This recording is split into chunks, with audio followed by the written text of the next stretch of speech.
Hi friends, welcome to Shami's kitchen. എല്ലാവർക്കും സുഖമാണല്ലോ. ഇന്നത്തെ നമ്മുടെ സ്പെഷ്യൽ എന്ന് പറയുന്നത് വളരെ ടേസ്റ്റി ആയിട്ട് വളരെ ജ്യൂസി ആയിട്ട് തയ്യാറാക്കി എടുക്കാൻ പറ്റുന്ന നല്ലൊരു ബ്രെഡ് ചിക്കൻ പോക്കറ്റ് ഷവർമയുടെ റെസിപ്പിയാണ് കേട്ടോ.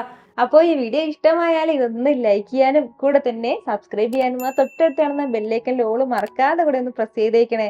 എന്നാൽ ശരി, ഇതെങ്ങനെയാണ് തയ്യാറാക്കുന്നത് വേഗം ഒന്ന് കണ്ടു നോക്കാം. അപ്പോൾ ഇത് തയ്യാറാക്കി എടുക്കാനായിട്ട് ഞാനിപ്പോൾ ഒരു പാൻ ഒന്ന് അടുപ്പത്തേക്ക് വെച്ചിട്ടുണ്ട്. അതൊന്ന് ചൂടായി വരുമ്പോഴത്തേക്കും ഇതിലേക്ക് നമുക്ക് ഒരു 2 ടീസ്പൂൺ അളവിൽ എണ്ണ ചേർത്ത് കൊടുക്കാം. സൺഫ്ലവർ ഓയിൽ മാത്രം ചേർത്താൽ മതിയാവും. എണ്ണ ഒന്ന് ചൂടായി വരുമ്പോഴത്തേക്കും പിന്നെ ഇനി നമുക്കിതിലേക്ക് വേണ്ടത് ഇതുപോലെ 1 ടീസ്പൂൺ അളവിൽ ഞാനിപ്പോൾ വെളുത്തുള്ളി എല്ലി ചെറുതായിട്ടൊന്ന് അരിഞ്ഞെടുത്തിട്ടുണ്ട്. അപ്പോൾ ആ അരിഞ്ഞെടുത്ത വെളുത്തുള്ളി എല്ലി ചേർക്കാം. ഇതിന് പകരം നമുക്ക് പേസ്റ്റ് ഉണ്ടെങ്കിൽ, വെളുത്തുള്ളി എല്ലിയുടെ പേസ്റ്റ് ഉണ്ടെങ്കിൽ അതും ചേർക്കാവുന്നതാണ്. പക്ഷേ ഫ്രഷ് ആയിട്ടുള്ളത് വേണം കേട്ടോ ചേർക്കാനായിട്ട്. ഇഞ്ചി നമുക്ക് ഇതിലേക്ക് ആവശ്യമായിട്ടില്ല.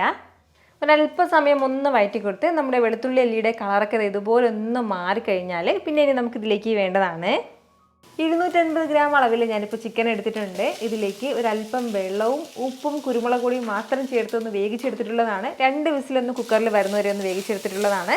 ആ ഒരു ചിക്കനാണ് കേട്ടോ ഇപ്പോൾ ഇതിലേക്ക് ഞാൻ ചേർത്ത് കൊടുക്കുന്നത്. അങ്ങനെ ഒരല്പം ചെറുതായിട്ടൊന്ന് വേവിച്ചെടുത്ത ചിക്കനാണ് ഇതിലേക്ക് ചേർത്ത് കൊടുത്തിട്ടുള്ളത്. ചിക്കനും ചേർത്ത് കൊടുത്തിട്ട് നന്നായിട്ട് തന്നെ ഇതെല്ലാം കൂടി നമുക്കൊന്ന് യോജിപ്പിച്ച് കൊടുക്കാം. നമ്മൾ ഇതുപോലെ കുക്കറിലേക്ക് വേവിച്ചെടുത്ത ചിക്കൻ ഇതിലേക്ക് ചേർക്കുന്ന സമയത്ത് വളരെ പെട്ടെന്ന് തന്നെ നമുക്ക് തയ്യാറാക്കി എടുക്കാൻ വേണ്ടി പറ്റും കേട്ടോ. അപ്പോൾ അത് ഒരല്പസമയം 1 മിനിറ്റ് മാത്രം ഞാനൊന്ന് വഴറ്റി കൊടുത്തിട്ടുണ്ട്. ഇത്രയും ആയി കഴിഞ്ഞാൽ ഇനി നമുക്കിതിലേക്ക് വേണ്ടതാണ് ഇതുപോലെ ഒരു 1/2 ടീസ്പൂൺ അളവിൽ ചെറിയ ജീരകത്തിൻ്റെ പൊടി എടുത്തിട്ടുണ്ട്, അത് ചേർക്കാം. കൂടെ അതുപോലെ ഒരല്പം മുളക് പൊടിയും കൂടി, എരിവ് കുറഞ്ഞിട്ടുള്ള മുളക് പൊടിയാണ് കേട്ടോ എടുത്തിട്ടുള്ളത്, 1/2 ടീസ്പൂൺ അളവിൽ ചേർക്കുകയാണ്. പിന്നെ വേണ്ടത് ഗരം മസാല പൊടിച്ചതാണ്. ഒരു 1/4 ടീസ്പൂൺ അളവിലാണ് ഗരം മസാല പൊടി ചേർക്കുന്നത്. ഇത്രയും മസാലകളും ചേർത്തിട്ട് നന്നായിട്ട് നമുക്ക് ഒന്ന് വഴറ്റി കൊടുക്കാവുന്നതാണ്.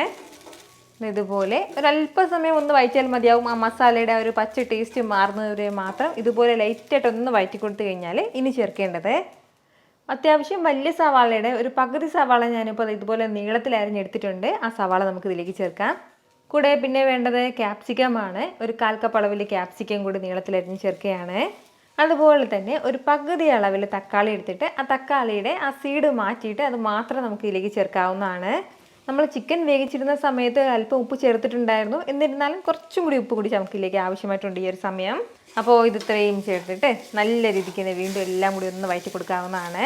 നമ്മളിതിലേക്ക് വെള്ളമൊന്നും ചേർക്കരുത് കേട്ടോ. വെള്ളമൊന്നും ചേർക്കാതെ വേണം ഇതൊന്ന് വഴറ്റി റെഡിയാക്കി എടുക്കാനായിട്ട്. നമ്മുടെ ഈ സവാളയും ക്യാപ്സിക്കും ഒക്കെ ചേർത്ത് കൊടുത്തു കഴിഞ്ഞാൽ ഏകദേശം ഒരു 2-3 മിനിറ്റും കൂടി നമ്മളിതുപോലെ ഒന്ന് വഴറ്റി കൊടുക്കേണ്ടതായിട്ടുണ്ട്. ഫ്ലെയിം എല്ലാ സമയത്തും മീഡിയത്തിനും ലോക്കും ഇടയിൽ വെച്ചിരുന്നാൽ മതിയാവും. ഒരുപാട് ഫ്ലെയിം കൂട്ടി വെക്കരുത്. അതുപോലെ തന്നെ തീരെ കുറച്ച് വെക്കേണ്ട ആവശ്യമില്ല. ഇപ്പോൾ നമ്മളിതിങ്ങനെ ഒന്ന് വഴറ്റാൻ തുടങ്ങിയിട്ട് ഏകദേശം ഒരു 3 മിനിറ്റോളം ആയിട്ടുണ്ട്. അത്രയും സമയം കൊണ്ട് തന്നെ നമ്മുടെ ഈ സവാളയും ക്യാപ്സിക്കവും തക്കാളിയും ഒക്കെ നന്നായിട്ട് ഒന്ന് വഴണ്ട് കിട്ടിയിട്ടുണ്ട്.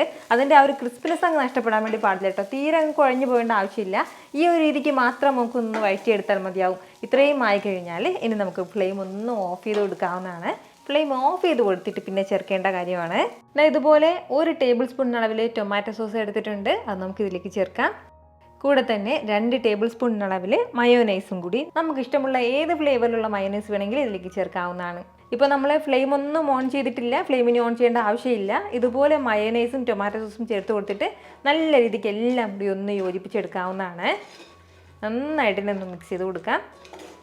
ഇതുപോലെ എല്ലാം കൂടി ഒന്ന് യോജിപ്പിച്ചെടുത്ത് കഴിഞ്ഞാൽ നമ്മുടെ സൂപ്പർ ടേസ്റ്റി ആയിട്ടുള്ള ഫില്ലിങ് ഇവിടെ റെഡി ആയിട്ടുണ്ട്. അപ്പോൾ ഫില്ലിങ് റെഡി ആയി കഴിഞ്ഞാൽ പിന്നെ ഇനി നമുക്ക് വേണ്ടത് ഞാനിപ്പോൾ ഇതുപോലെ ഒരു ബ്രെഡ് സ്ലൈസ് ഒന്ന് എടുത്തിട്ടുണ്ട്. ഇതിൻ്റെ ചുറ്റിലുള്ള ആ ഒരു ബ്രൗൺ സൈഡ് നമുക്ക് ആവശ്യമായിട്ടില്ല. അത് നമുക്കൊരു കത്തി കൊണ്ട് ഇതൊന്ന് കട്ട് ചെയ്ത് മാറ്റാവുന്നതാണ്. ബ്രെഡിൻ്റെ 4 സൈഡും ഒന്ന് കട്ട് ചെയ്ത് മാറ്റി കഴിഞ്ഞാൽ പിന്നെ നമുക്കൊരു ചപ്പാത്തി റോളർ വെച്ചിട്ട് നല്ലതുപോലെ തന്നെ ഒന്ന് റോൾ ചെയ്ത് കൊടുക്കാവുന്നതാണ്.